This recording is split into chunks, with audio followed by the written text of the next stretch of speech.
Well, g'day from St Augustine, Florida, the oldest European town in North America, settled in 1565 by the Spanish.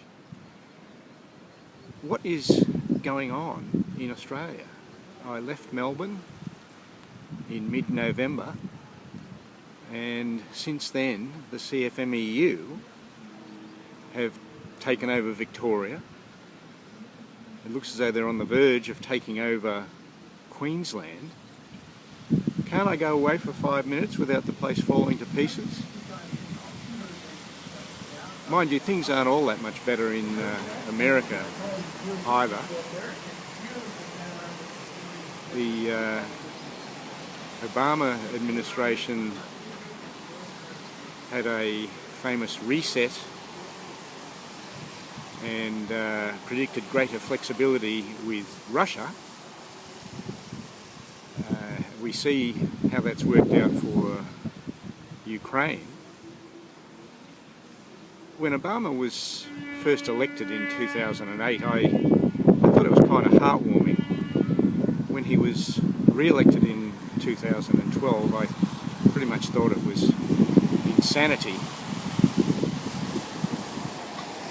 We've got his smart diplomacy on show in Libya.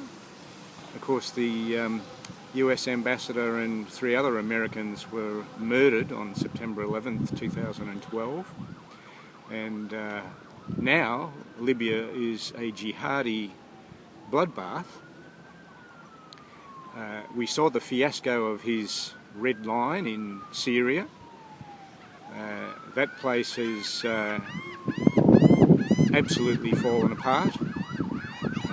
He declared victory in Iraq and withdrew the troops, many say prematurely, and now most of Syria and half of Iraq are home to the head-hacking ISIS, who last year Obama described as JV. I'd hate to see the pros if these are the JV. And things aren't much better inside America either. Many say that Barack Obama has taken race relations back 60 years or more. He and his race-baiting colleagues Eric Holder and Al Sharpton have been all over the news condemning the shooting by white officers of black people, but they never seem to comment about the bloodbath that's actually going on in some American cities now, Chicago, Detroit. And you may not have seen the latest outrage in black on white murders, where last week a couple of black thugs were convicted of executing a couple of white kids in Detroit, and one of them, Fred Young, took the opportunity at his sentencing hearing to weigh in on the hands up, don't shoot mantra, notwithstanding that that issue had nothing whatso-fucking-ever to do with him. And his co-murderer in that case, a guy named Hunter,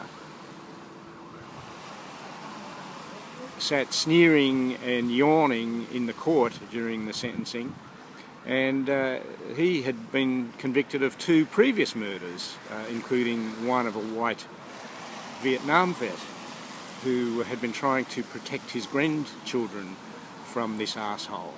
So no 40 Justice Department investigators investigating those matters, no cavalcade of Obama administration officials showing up for funerals, for example, of the Aussies that were killed by black thugs, Greg McNichol and Chris Lane, but they're all over the shop when it comes to the so-called white on black issues.